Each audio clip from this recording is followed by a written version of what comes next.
Hallo ihr Lieben und wie geht's euch? Ich bin Maria und heute reden wir über Dinge, die ich an Australien nicht so mag. Achtung, es wird ein bisschen negativ. Lass uns direkt starten. Nummer 1, Australien oder Sydney ist weit weg. Besonders Sydney ist am östlichen Teil von Australien. Man reist ungefähr 24 Stunden von Europa nach Sydney mit einmal umsteigen, manchmal zweimal umsteigen, kommt drauf an, was du gebucht hast.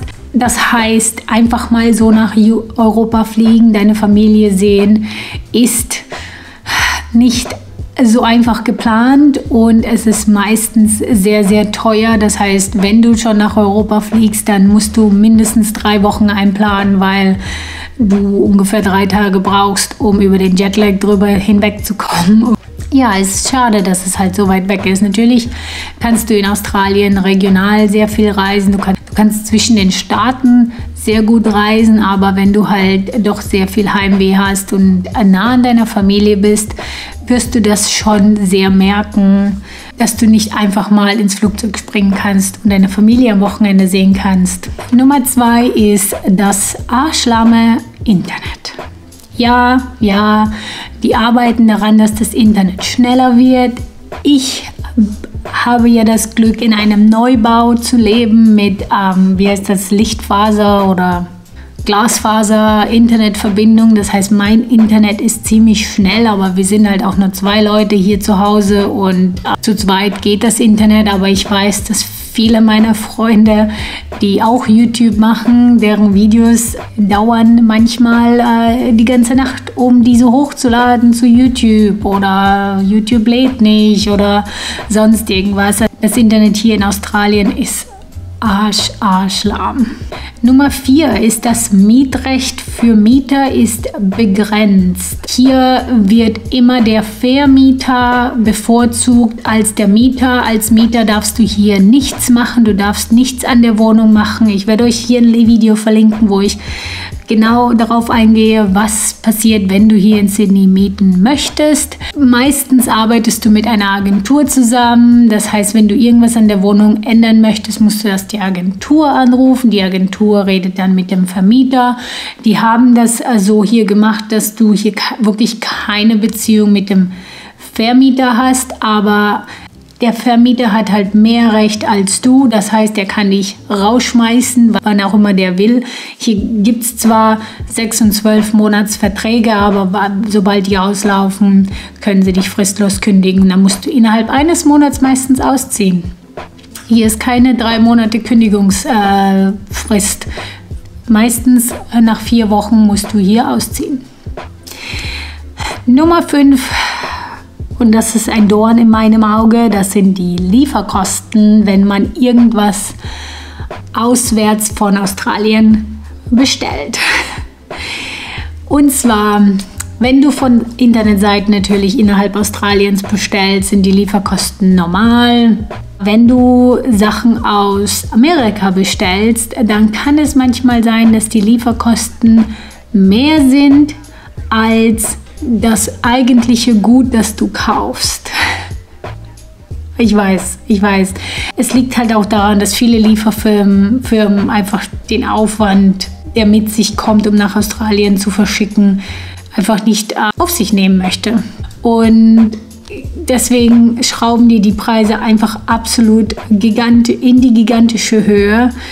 Zum Beispiel, ich habe mir letztens Nagellack bestellt und die haben bis vor kurzem mit FedEx geliefert. FedEx liefert in manche Gegenden hier in Australien gar nicht und das heißt, du kannst das gar nicht bestellen. Oder halt die Lieferkosten sind so hoch, dass du dir denkst, nein, danke. Das ist in Neuseeland auch so. Ich lese in vielen Foren und jeder, der in Australien oder Neuseeland wohnt, beschwert sich über die hohen, absolut bescheuerten Lieferkosten. Nummer 5 ist, dass Australien teuer ist. Ja, durchschnittlich verdienst du hier mehr, aber ich nach 6 Jahren habe mich immer noch nicht daran gewöhnt, dass ich manchmal $80 für einen halbleeren Korb an Essen hier in Australien ausgebe. Das Gemüse ist teuer, die Früchte sind teuer, die Wohnungen sind teuer. Der durchschnittliche Wohnungspreis hier in Australien oder hier in Sydney liegt bei $700.000, wenn du eine Wohnung kaufen willst. Und der durchschnittliche Mietpreis hier in Sydney liegt bei $650 die Woche.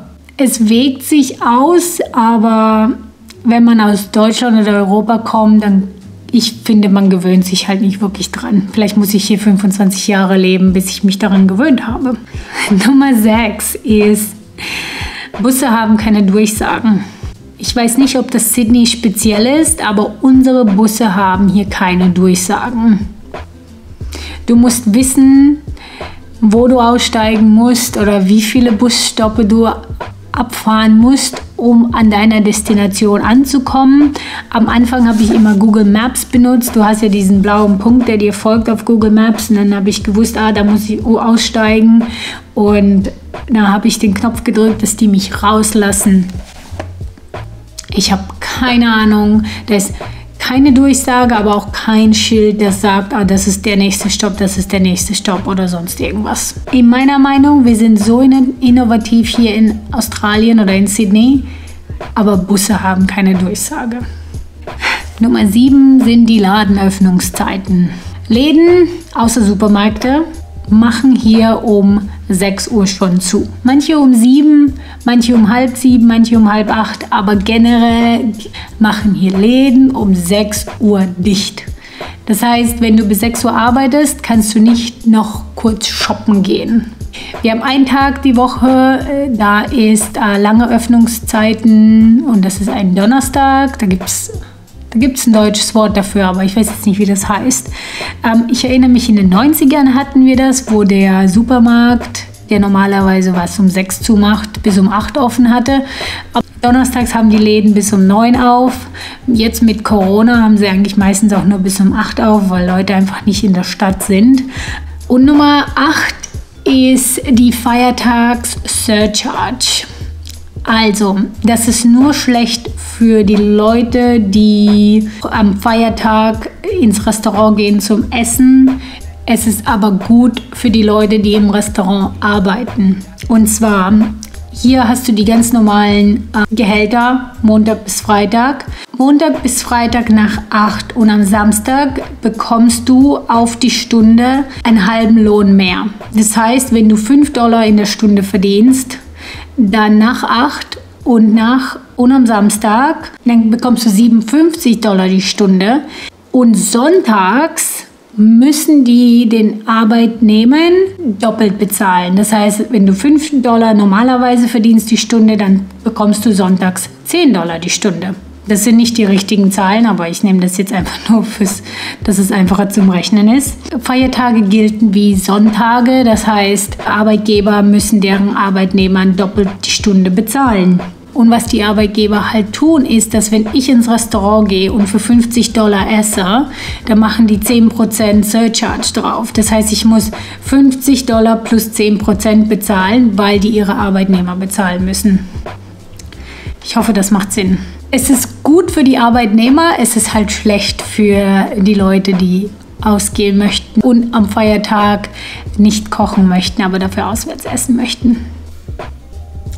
Hallo ihr Lieben, sorry, Bearbeitungs-Maria hier. Ich habe einen ganz wichtigen Punkt vergessen in meinem Video, was ich über Australien hasse. Und zwar ist, dass wir hier überall Klimaanlagen haben. Wenn hier Sommer ist, dann ist in jedem Laden, in jedem Shopping Center, in jedem Bus, Zugbahn, ist arschkalt. Arschkalt. Ich habe immer einen Pulli dabei, also so eine Weste, die man halt vorne zumachen kann. Und mein Mann macht sich immer lustig über mich, weil es ist halt Sommer, es ist halt arschheiß. Aber weil es halt in den Shoppingcentern und sonst wo überall so kalt ist, habe ich halt immer eine Weste dabei. Und ich weiß nicht, die sind hier so obsessed mit Klimaanlagen, dass es halt schon nicht mehr gesund ist. Wenn meine Mutter herkommt, die beschwert sich immer, weil es halt immer kalt ist. Und dann, wenn man halt im kalten Shoppingcenter rumläuft und dann nach draußen geht, dann schwitzt man sich einen ab. weil es halt super heiß ist und das kann halt auch nicht gut für den Körper sein, weil du wirst halt super schnell krank, ne? In dem Büro ist es halt auch immer kalt, also im Sommer ziehst du dich eher fürs Büro an, anstatt für den Sommer, wenn du auf Arbeit gehst. Das war ein ganz wichtiger Punkt, den ich unbedingt noch einbringen wollte. Zurück zum Video. Ich hoffe, dir hat mein Video gefallen. Wenn es dir doch gefallen hat, dann gib mir doch ein Like und abonniere, wenn du mehr Videos von mir sehen möchtest. Ich wünsche dir einen guten Tag oder eine gute Nacht, wo auch immer du bist. Und ich sehe dich in meinem nächsten Video. Danke fürs Zuschauen. Tschüss.